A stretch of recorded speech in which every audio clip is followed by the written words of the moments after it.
Aos guardiães da vida e a todas as pessoas que estão envolvidas e que têm interesse pela doença de Alzheimer, nós vamos falar hoje de uma situação bastante comum nas fases avançadas da doença. Naquela fase que o paciente está restrito a um leito e depende da mão dos outros para tudo. Nós vamos falar dos gemidos. É uma coisa que incomoda a família, que incomoda os cuidadores. Quantas vezes eu atendi familiares, cuidadores que chegaram e falaram o seguinte: ele ou ela está gemendo, está emitindo certos ruídos. Será que isso representa sofrimento, representa as dores? Essa é uma dúvida muito grande que tem os familiares, que tem os cuidadores. Nessa fase da doença, a pessoa não consegue mais articular uma frase, ela não consegue mais, muitas vezes ela se torna monossilábica ou mesmo sem nenhuma comunicação. E esses gemidos são formas de comunicações, é uma forma dele expressar que tem algum errado ou mesmo expressar a sua normalidade. Você tem que aprender a fazer uma leitura, você tem que conhecer o que é normal e o que é anormal.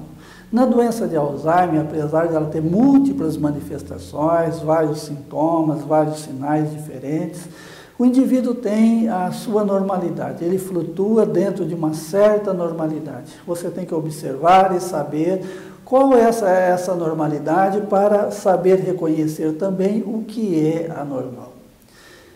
Quando a pessoa não tem condições de expressar, quando ela não consegue expressar o seu sofrimento, o corpo fala e você tem que aprender a saber, a fazer essa leitura corporal.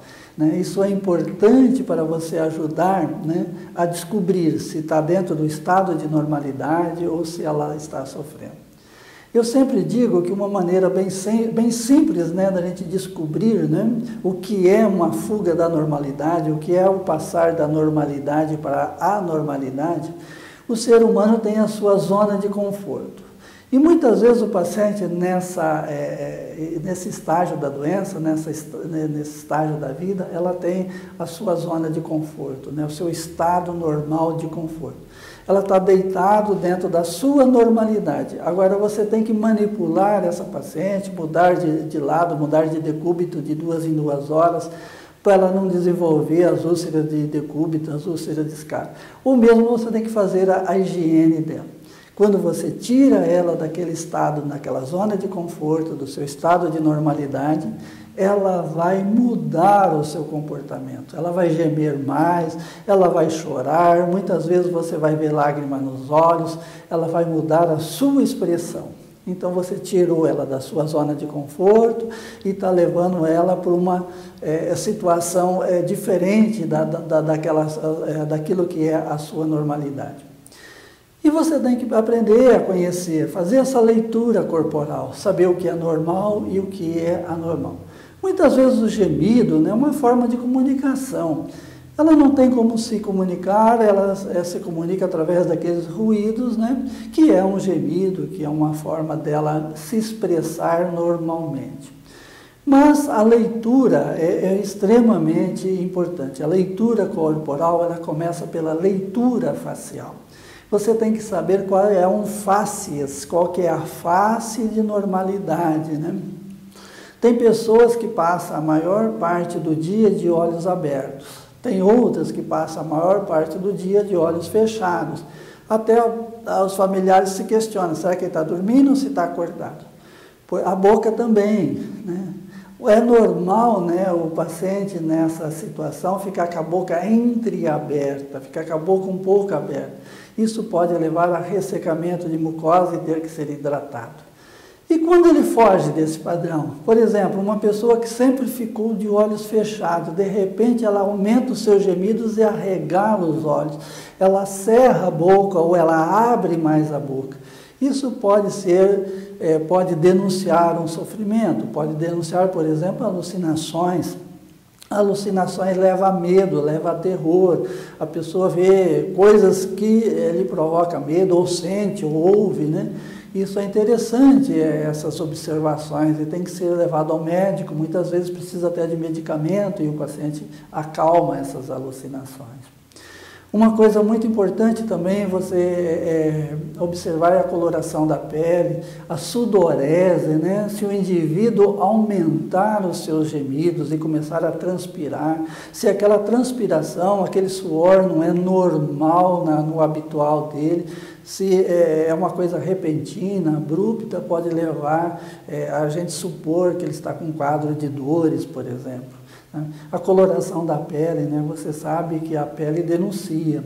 Numa situação de emoção, ela pode ficar ruborizada, vermelha, ou mesmo pálida numa situação de medo.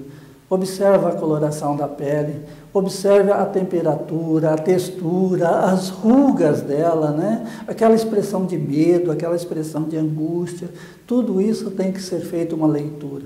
Dentro dos seus períodos de normalidade, quando ela foge da anormalidade.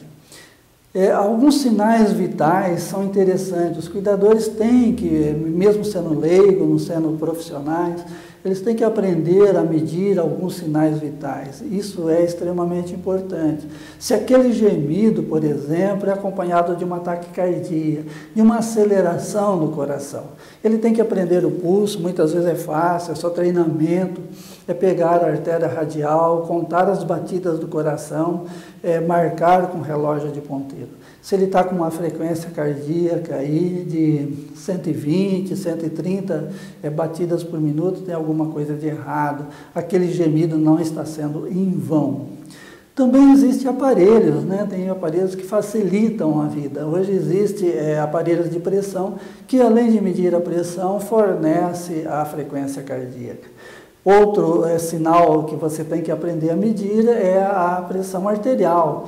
Muitas vezes o paciente ele aumentou os gemidos ou ele está gemendo, a pressão dele subiu ou abaixou, tem alguma coisa errada. A temperatura, tem em casa sempre um termômetro digital, meça a temperatura do paciente.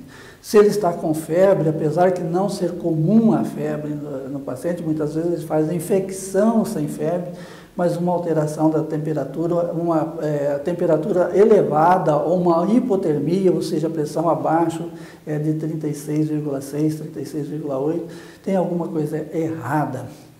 Outra coisa também, aprenda a contar a frequência respiratória, aprenda a observar, né, a respiração do paciente, né? Isso você pode ver através, né, das incursões do tórax ou do movimento respiratório com a boca. Se o indivíduo está um pouco ofegante, se ele está com uma frequência respiratória aí de 30, 40, se a frequência respiratória dele está aumentada, aquele gemido não é em vão. Tem em casa também um oxímetro de pulso, é um aparelho hoje bastante barato que vocês encontram nas casas especializadas. É um aparelhinho que você coloca na ponta do dedo e ele dá a oxigenação do sangue, que varia entre 90 a 98. Se o indivíduo ele tem o seu padrão e ele teve uma mudança, normalmente ele mantém ali 74, 75, respirando em ar ambiente, e ele cai ali para 85, tem alguma coisa errada, ele pode estar tendo algum comprometimento cardiopulmonar, e isso é responsável por fazer ele gemer ou aumentar os seus gemidos. Uma outra coisa interessante também, você tem que observar o padrão de evacuação do paciente. Né? Ou o padrão de que se ele está urinando, se ele está molhando a fralda, né? Muitas vezes o paciente deixa de urinar, ou ele está desidratado, ou está fazendo um bexigoma. Se ele evacua cada 2 dias, por exemplo, já faz 4, 5 dias que ele não evacuou, esse gemido, esse sofrimento dele pode ser por impactação de fezes, né? E isso tem que ser tratado, tem que ser resolvido. Em síntese, você tem que saber o que é normal e quando aquilo foge da normalidade. O que foge da normalidade você tem que levar ao conhecimento do médico para que possa saber do estado do paciente e tratar de maneira adequada. Se essas informações foram úteis para vocês, se você sentiu que isso lhe ajudou, compartilhe com outras pessoas. Tem outras pessoas que também precisam dessas informações para cuidar bem do seu ente querido com Alzheimer. Se você tem alguma experiência, se você tem algum conhecimento, se você já passou por uma situação semelhante e tem alguma coisa para oferecer às outras pessoas, compartilhem aqui. Guardiães da Vida é um espaço para isso. O nosso objetivo, como eu sempre falo, é o paciente com Alzheimer em primeiro lugar, depois os seus guardiães, os seus cuidadores. Nós temos que dar aos cuidadores conhecimento e apoio para ele cuidar bem do seu ente querido, oferecer ao seu ente querido uma melhor qualidade de vida, mais dignidade, independente da fase da doença. Muito obrigado.